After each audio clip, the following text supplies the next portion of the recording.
ल आइसक्यौँ है हामी बिचतिर गाइस। हाम्रा दाई बैतडीका बाहुन हो। पुरा यस्तो छ, हेर्न सक्नुहुन्छ। पुरा कहिले केही बेचिरहेको छ, कसैले के बेचिरहेको छ। अगाडि ढुङ्गा चलिरहेको छ होइन, दुई तिनवटा ढुङ्गा छ। मान्छेहरू यता हेर्नु समुद्रको छाल हेर्नु, समुद्र आछ दामी छ।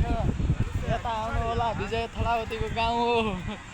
अनि त है धेरै छ त मान्छे होइन।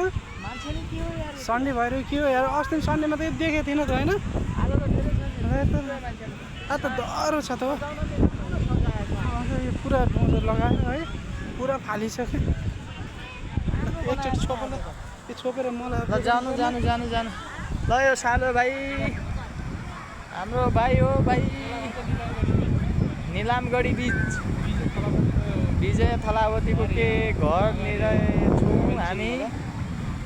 ल भाइको के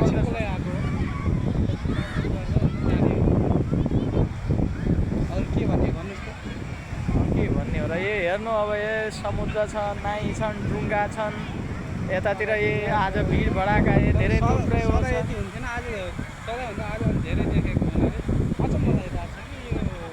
कति राम्रो छ है। यहाँको सिएम भइसकेपछिको अवस्था अलिकति राम्रो देखिरहेको छ यता। पहिलाको भन्दा अहिले राम्रो लागिरहेछ।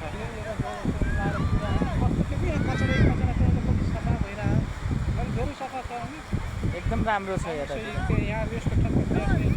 आउनु होला यतातिर घुम्ने भएपछि यस्तो छ समुद्रतिर। ए हेर्नु ट्याक्क हेर्नु, ए पानी यतातिर। हामी समुद्रको नदीको छालमा जाँदैछौँ। ल हेर्नु, हेर्दै जानु।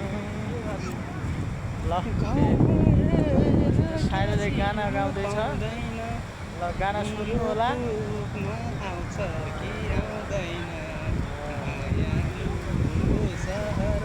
गाउँछ भन्छ। हेर्नु अब यस्तो छ ल।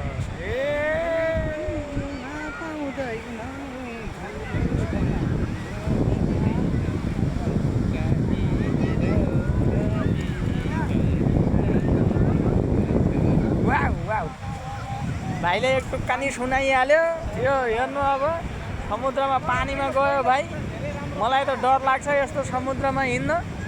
ल अहिले समुद्र पऱ्यो। पहिले यस्तो थिएन नि यहाँ। हो हेर्नु उतासम्म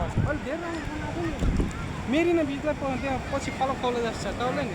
एकदम गर्छ पौडिने जग्गा गरिदिएर गर्छ। ल यतातिर गर्नु अब। सर्वलाई पानीमा हिँडे भाइ।